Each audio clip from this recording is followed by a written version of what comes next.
देवा, मी तर खूप छोटूस बाळ आहे.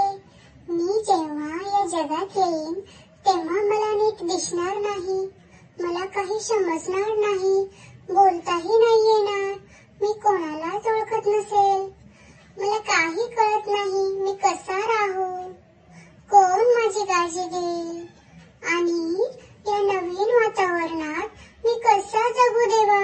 मला फार भीती वाटते. गोड बाळा, एक क्षणही काळजी करू नकोस. तू जेव्हा पृथ्वीवर येशील ना, तेव्हा मी तुझ्यासाठी आधीच एक देवदूत पाठवला आहे.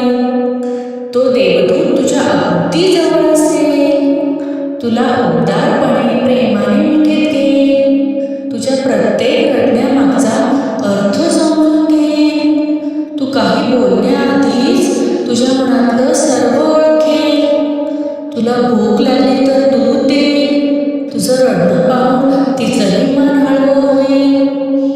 तू जगाला ओळखायला शिकत असताना ती तुला प्रेमाने मार्गदर्शन करेल.